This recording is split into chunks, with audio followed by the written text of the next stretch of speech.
Et salut à tous, aujourd'hui, grande première sur la chaîne, on va faire un comparatif. Mais on va pas faire un comparatif avec deux boîtiers, mais bien avec trois boîtiers de grandes marques. Ils m'intéressent plus ou moins tous. Aujourd'hui, on compare le fameux Sony A7 IV, qui m'a valu quelques commentaires cinglants de personnes qui ne comprennent pas le principe du commerce. Le Nikon ZF, que j'ai présenté récemment sur la chaîne, qui est un boîtier très cool. Et dans la même catégorie de produits, on va le comparer au R6, pas au R6 II. On va le comparer au R6-1. Vous verrez à la fin pourquoi, mais je pense que c'est un match-up plutôt équilibré. Il y a des specs plus ou moins similaires, c'est à peu près des boîtiers plus ou moins pour la même chose, et il y a plusieurs choses qui diffèrent selon les boîtiers légèrement. Il y a des trucs qui seront très axés pour la photo, très axés pour la vidéo, qui seront handicapants pour certaines personnes et pas pour d'autres. Moi, dans tous les cas, j'ai mon avis, je vous en ferai part à la fin de cette vidéo, et on est parti. Alors que ce soit le R6, l'A7 IV ou le Nikon ZF, on part sur des boîtiers plein format. Ça déjà pour moi c'est rédhibitoire, j'aurais franchement du mal à repasser sur un boîtier APC, donc on part sur un boîtier plein format, plein de lumière, beau flou d'arrière-plan, ça fait plaisir. Ensuite, même chose rédhibitoire pour moi, maintenant que j'y ai goûté, je ne veux absolument plus en entendre parler, je veux un capteur stabilisé, et ils le sont tous les trois. Alors il y a des capteurs qui sont à 5 stops, à 8 stops, je m'en fous, je veux un capteur stabilisé, même 5 stops ça me suffit. Les capteurs des 3 sont stabilisés, j'en ai essayé 2 d'entre eux, j'ai essayé le R6 et j'ai essayé l'A7 IV, ils sont très bons. Et a priori le Nikon ZF a une excellente stabilisation. Donc là-dessus on part déjà sur des boîtiers très similaires. On est sur des boîtiers entrée de gamme professionnelle, voire professionnelle. Ça dépend du niveau de technicité dont tu as besoin. Mais on arrive sur des choses quand même très cool. Là, on va commencer à avoir des vraies divergences. C'est au niveau des mégapixels. Je le fais dans l'ordre. Celui qui a le moins de mégapixels, c'est le R6 avec 20,1 mégapixels. Ensuite, on va avoir le Nikon ZF avec 25 mégapixels. Puis le Sony A7 IV avec 33 mégapixels. Alors, rapidement, à quoi ça sert? Plus tu as de mégapixels, plus tu as de définition dans ton image, donc plus tu vas pouvoir zoomer dedans, plus tu vas avoir de détails. Moins tu auras de mégapixels, moins tu pourras faire des grands tirages, moins tu auras de détails dans ton image, entre guillemets. Mais plus tes photosites seront gros par rapport à la taille de ton capteur, et donc plus la gestion des basses lumières sera facile. Donc si on part sur ce principe-là, il y a des boîtiers qui vont être plus typés photo, qui vont avoir beaucoup de mégapixels, et des boîtiers qui vont être plus typés vidéo, qui en auront moins. Donc là, si on part sur cette base-là, le R6 sera un petit peu plus typé vidéo, on y reviendra plus tard, et l'A7 IV serait plus typé photo avec 33 mégapixels. Ça aussi, c'est dans l'esprit, parce qu'on y reviendra plus tard. Et du coup, le Nikon ZF est entre les deux.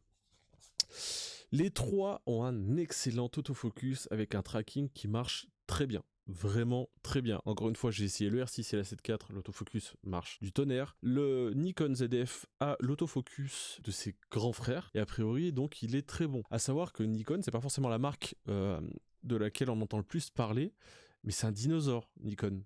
Dans le monde de la photo et de la vidéo, c'est un dinosaure, ils sont là depuis très longtemps, ça fait très longtemps qu'ils font des autofocus, ça fait très longtemps qu'ils font des boîtiers très performants. Ils ont été un peu à la traîne sur certains trucs, mais Nikon, ils ont une philosophie qui est très différente de Canon et de Sony, et donc ils sont moins présents pour beaucoup de gens, mais par contre, ça reste du super matos. On m'a reconseillé Nikon il n'y a pas si longtemps, et du coup, bah, s'il y a moyen, franchement, je mettrais bien un peu la main dessus pour essayer, pour casser un peu les préjugés que j'aurais pu avoir à une époque. Ensuite, chose qui n'est pas obligatoire, mais une fois que tu as goûté, encore une fois, c'est chaud de s'en passer, c'est un écran rotatif. Les trois ont un écran qui se sort et tourne comme ce qui se fait à peu près partout maintenant. Alors oui, ça rajoute des pièces et ça rajoute des points de fragilité, mais c'est tellement pratique. Moi honnêtement, j'ai beaucoup tourné avec le 6D1, pas le 6D2 parce qu'il avait un écran rotatif. Et pendant des années, je m'en suis sorti et c'est pas la mort de pas l'avoir, mais franchement, des moments, c'est quand même vachement confort. Niveau des connectiques. Alors, il y a beaucoup de similitudes. Tout le monde a un HDMI ou micro HDMI parce que Canon, un jour ils comprendront que le micro c'est de la merde, mais ça c'est pas grave. Donc les deux autres ont un HDMI, tout le monde a un port micro, ça c'est la base, tout le monde a un port casque, bordel. Et ça oui, tout le monde a quelque chose pour monitorer son putain de son, et je comprends pas que même sur les tout petits boîtiers ça y soit pas. Mais là ça y est, merci. Mais vraiment merci. Tout le monde a un port USB-C pour vider et faire charger son boîtier, ce qui ne sert à rien et à rien. Éventuellement pour l'alimenter en powerbank. Allez, on va dire, on peut faire ça. Chez Sony, il y a un micro USB en plus, et chez Canon, il y a un port pour mettre un intervallomètre. Ça, c'est très cool. En vrai, ça fait plaisir. Le petit intervalomètre, c'est plutôt cool. Rapidement, en termes d'ergonomie, alors ça, c'est un peu... chacun voit midi à sa porte. Pour moi, du moins bon au meilleur, je dirais que le moins bon, c'est le ZF, parce qu'il a ce côté old school, très ovale, sans grip.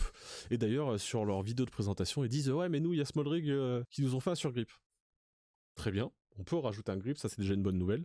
Pas merci Nikon, merci Small Rig, mais du coup l'ergonomie est moins bonne. Sony, même s'ils ont fait des énormes efforts après la CTS2, parce que la CTS2 c'était une merde sans nom, la poignée était trop petite, quand t'as des grosses mains, ça fait mal aux mains de le tenir du bout des doigts, c'était abominable. Et du coup ils ont fait des gros efforts, donc ils se sont bien améliorés. Pour moi c'est le deuxième, et le meilleur c'est le R6. J'en ai testé 2 sur 3, le R6 c'est quand même un gap au-dessus. Mais même si la 7.4 est quand même déjà pas si mal en vrai. Ensuite, en termes de qualité d'image, de plage dynamique et tout, ils sont tous les trois en 4.2 de 10 bits. Ça, c'est réglé. Grosse plage dynamique, grosse plage de couleurs, ça tue. Ça fait vraiment plaisir. Ça devient une norme. Donc on va pas non plus sauter de joie de fou, mais ça devient une norme et c'est une norme très quali, ça fait plaisir. Ils filment tous les trois au maximum en 4K et en 60 images par seconde. Là, c'est pareil, pour moi c'est le minimum syndical. Si tu veux faire de la vidéo, il te faut au moins du 4K 50 pour pouvoir faire un peu de slow-mo de manière qualitative. Mais, parce qu'il y a un mais. Pour le R6, il y a du 4K 60, pas de problème. Pour le ZF, il y a du 4K 60, pas de problème. Pour la 7.4, il y a du 4K 60, mais recroppé en Super 35. C'est de la merde. Voilà. Les choses sont dites, c'est de la grosse daube, le boîtier aurait été quasi parfait. En vrai, il y a beaucoup de choses qui fait que le boîtier est exceptionnel, mais ça c'est de la grosse merde. Alors quand j'ai dit ça dans la première vidéo, oui mais tu comprends pas, ils sont pas capables de le faire, ils ont pas la tech. A7S3, FX3, voilà. Même taille de capteur, ils ont la tech. Je pense qu'il y a peut-être d'autres choses, mais ils ont la tech pour faire du 4K 60 sans problème. Donc pour moi c'est une grosse erreur. Alors oui, comme ça au moins ça te fait des paliers, tu te dis bah il y a ce boîtier à partir de X milliers d'euros, il y a ce boîtier à partir d'un peu plus, ce boîtier à partir d'un peu plus, c'est l'ultra haut de gamme.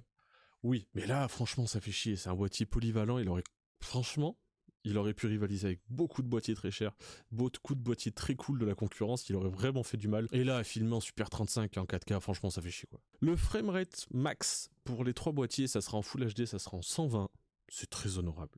On commence à faire de la belle slow-mo à 120. Alors oui, c'est du Full HD. Franchement, ça suffit.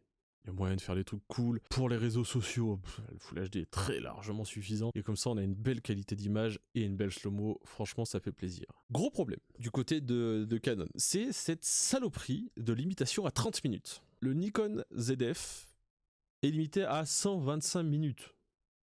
Un reg de 125 minutes, ça commence à causer fort. Chez Sony, a priori, la première limite de Sony, c'est sa batterie. Voilà. C'est-à-dire que t'as plus de batterie, ça arrête plus. Mais a priori, il n'y a pas ça. Il y aura un autre problème, j'y reviens juste après, et je voulais revenir du coup sur Canon. Canon, 30 minutes. Canon, je vous aime du fond du cœur. Hein. J'ai acheté beaucoup de choses chez vous, j'en suis très content. Mais allez un peu chier. Franchement, ça casse les couilles. Mais tous, hein, mon R5 c'est pareil, mon R5 il vaut une fortune et c'est limité et franchement ça fait chier. Pour tous les mecs qui vont faire un peu de concert ou qui vont filmer des spectacles ou du théâtre, des trucs comme ça, bah, ça fait chier de fou. C'est-à-dire que soit hop tu cliques 2 fois vite fait pour avoir un clip sans trop perdre, soit il faut que tu aies un deuxième boîtier, que tu cliques, tu cours à ton deuxième, tu recliques et tu reviennes et puis tu t'amuses à faire ça tout le spectacle. Et franchement ça fait chier. Voilà. Les choses sont dites. Non, parce qu'après on va dire tu craches que sur les autres marques. Non, moi je suis pour l'égalité. Je chie sur tout le monde.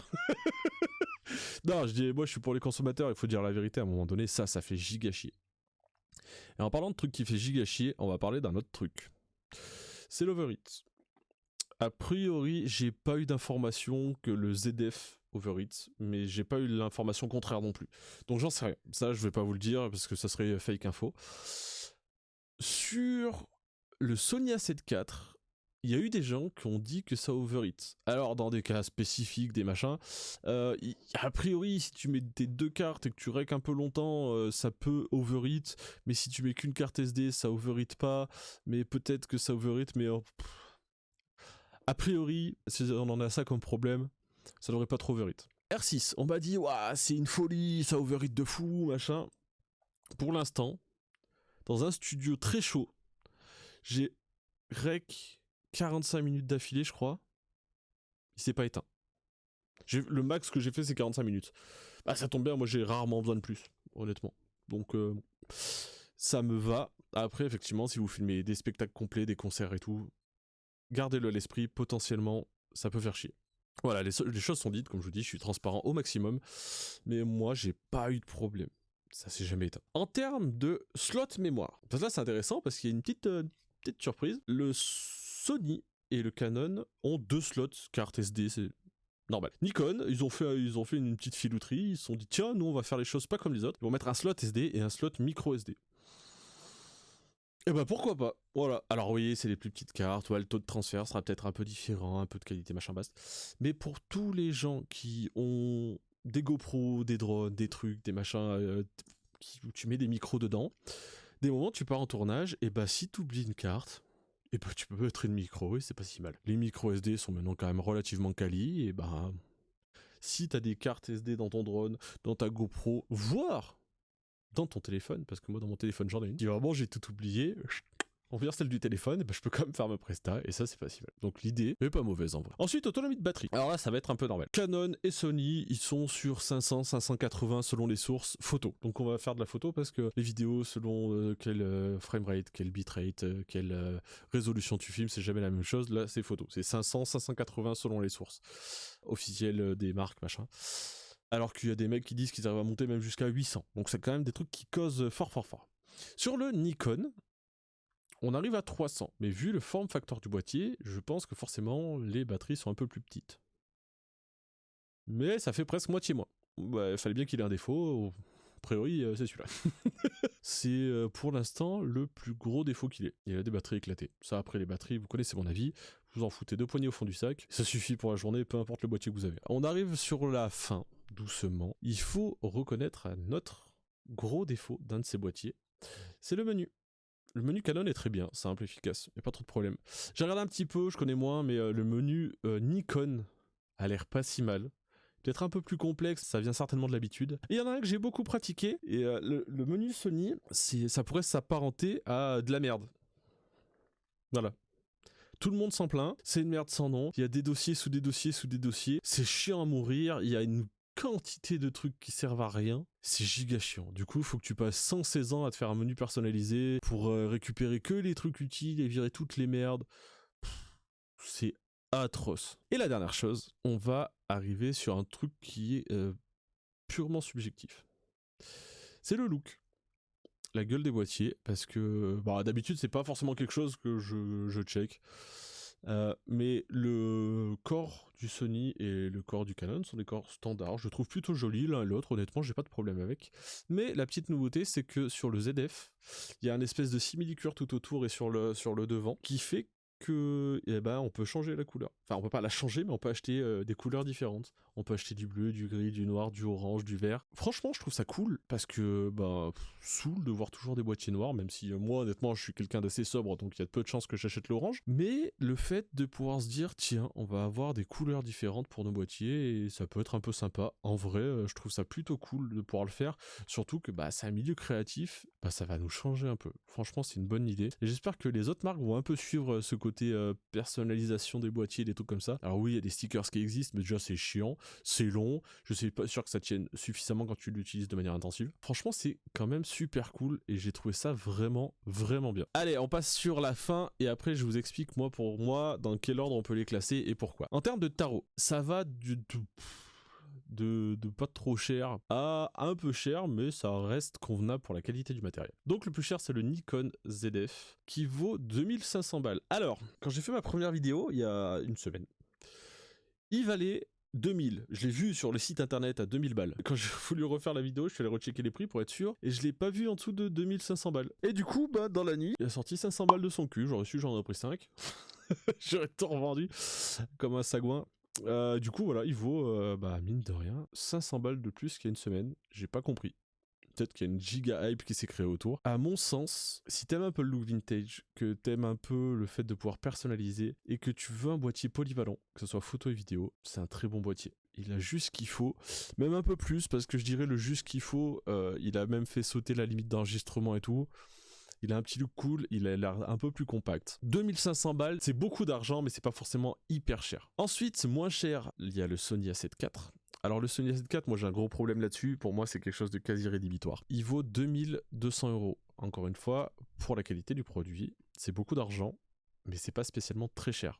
C'est une nuance qui est importante. Pour moi, déjà les menus puent la merde et c'est vraiment chiant, mais ça je pourrais m'y faire. Ça n'a pas d'impact vraiment sur le fonctionnement du boîtier. Une fois que tu as fait tes réglages, ça va. Par contre, le 4K 50 en Super 35, vu la pratique que j'ai, non, c'est chiant de fou. C'est-à-dire qu'il faudrait, pour que je le tourne à 35, putain, il me faudrait un 16 ou un 17, ouais. Chiant quoi. Mais je l'ai dit à sa sortie, hein, ça c'est vraiment le gros problème du boîtier quoi. Parce que les menus, encore une fois, ouais, c'est pas grave. Ils sont passés à rien de faire un boîtier parfait quoi. C'est rageant de fou. Pour moi, ça c'est pas possible. Je ferai une liste après. Et le R6, bah du coup moi je suis chez Canon, donc forcément j'ai un R6. J'ai pris un R6. Mais la limite des 30 minutes, ça casse les couilles, et la possibilité que ça overheat, ça peut en rebuter certains. Si tu veux un boîtier où tu peux tout faire sans problème, et où t'as pas de marque particulière parce que t'as pas de gros parc optique ou un truc comme ça, le Nikon c'est cool. Encore une fois, si t'as pas de frein financier aussi. Ça joue parce que, bah, mine de rien, entre le plus cher et le moins cher, il y a 900 balles d'écart et ça fait quand même une grosse diff. Si tu veux beaucoup de mégapixels, parce que tu veux faire peut-être des tirages ou pouvoir recroper fort dans tes photos, la A7 IV, c'est un bon moyen, je pense. Même s'il y a le crop, mais en tout cas, ça reste un excellent boîtier. Des bonnes batteries, ça fait vraiment une grosse diff sur les longs tournages, ou quand tu tournes ou que tu shootes sur plusieurs jours, c'est vraiment cool. Franchement, ça fait vraiment plaisir. Il y a le parc optique Sony qui est pas mauvais en plus, et je trouve que il a même toutes les connectiques et c'est vraiment un bon boîtier. Mais par contre, voilà, faut pas avoir besoin de faire beaucoup de vidéos en 4K 50 parce que franchement, c'est chiant de fou, c'est très limitant. Et après, si t'as un petit budget, tu veux quelque chose de polyvalent, il y a le R6. Moi, le R6, pourquoi c'est mon préféré et de très loin? Parce qu'il a tout. Il a tout et la seule problématique, c'est le 30 minutes et l'overheat. Moi, je règle rarement plus de 45 minutes, comme je vous l'ai dit. Donc au pire, il faut que je fasse 2 clips. Mais quand je fais ces choses-là, souvent j'ai le R5 qui tourne à côté. Donc quand j'arrive à 25 minutes, je clip et je déclipe et je vais sur l'autre et je clip et je déclipe. Et du coup, j'ai jamais de perte d'image. Du coup, les deux images vont se chevaucher et j'aurai un double plan et j'aurai pas de problème. Mais vu que je le fais très rarement, c'est pas grave. Il y a moins de mégapixels que les deux autres et vu que je fais quand même en ce moment plus de vidéos que de photos, et bah ça me va bien. J'ai une bonne gestion des basses lumières. Et même si tu fais de la photo avec 20 mégapixels, tu fais déjà des tirages. Tu commences à faire des tirages costauds, tu vois. C'est rare que j'ai des clients qui me demandent ouais, bah moi j'aimerais bien prendre une photo de ma quiche qui fait 1m50 sur 2 mètres dans mon salon, tu vois. Ça peut arriver, mais dans ce cas-là, j'ai le R5. Mais je trouve que le R6, il est hyper polyvalent, que je peux en avoir deux pour 3002. Là où j'ai pour 2005 un seul Nikon ZF. Et ça aussi, mine de rien, ça fait une grosse diff. Autre chose, pour avoir beaucoup parcouru les sites d'occasion, tu vas retrouver beaucoup plus d'optiques d'occasion chez Canon que chez ses concurrents. Nikon, il y a moins d'occasions, et Sony, encore moins, parce que Sonic, c'est... Sonic, super vitesse. Parce que Sony, mine de rien, c'est une marque un peu plus jeune, en tout cas, qui rentre dans le game, qui a pendant des années été un peu en retrait. Maintenant, ils sont sur le devant de la scène, forcément, ici. C'est vraiment, il y a deux marques qui sont vraiment au-dessus du lot, pour le grand public, en tout cas, et pour une grosse partie des gens, c'est vraiment Canon et Sony, même si Nikon n'est pas si loin, mais je pense que Nikon est dans le top 3, mais les deux premiers, c'est vraiment Canon et Sony. Étant donné que Canon, c'est un dinosaure, que Canon, ils sont passés au RF et tout, il y a beaucoup d'occasions, notamment sur les optiques EF, et du coup, avec la bague d'adaptation qui marche de fou, exemple ici, donc ça, c'est le R6. Et ici, il y a la bague d'adaptation qui vaut une centaine de balles. Et du coup, dessus, bah, je peux mettre mes optiques EF. Et ce qui me permet d'avoir des optiques ultra qualitatives. Et vu que tout le monde est en train de changer petit à petit leur parc pour des optiques RF qui sont un peu meilleures, on va pas se le cacher, bah, ça m'a permis, moi, d'acheter beaucoup d'optiques pour pas cher, pour faire des essais, et de pouvoir avoir des plages focales qui couvrent à peu près tout. J'ai de l'entrée de gamme animalière, j'ai du macro, j'ai 4 optiques de portrait, au moins 2 optiques qui sont dédiées à la vidéo, et ça m'a permis de le faire pour pas si cher, parce que pour le même prix que le ZF, et ben mine de rien, t'as un R6, c'est une super belle optique quoi, à 900 balles, bah c'est le prix que j'ai payé mon 85-1.2, voilà. Donc pour le même prix que le ZF nu, j'ai un R6 et un d'occasion, hein, mais j'ai un 85-1.2. Ça laisse à réfléchir. Donc voilà pour mon avis, ces 3 beaux boîtiers. Ils sont pas tous destinés aux mêmes personnes, mais dans tous les cas, ça reste des bonnes machines. Il faut juste avoir conscience des limites de certains et des avantages des autres. Donc voilà, n'hésitez pas à me dire vous ce que vous en pensez en commentaire. Si vous avez un avis, si vous avez un des boîtiers que vous avez essayé, que vous voulez défendre, tant que ça reste cordial et intelligent. Sinon, on serait obligé de sortir la boîte à gifles. Donc n'hésitez pas à m'envoyer tout ça dans l'espace commentaire. Et puis moi, je vous dis à la prochaine. Ciao.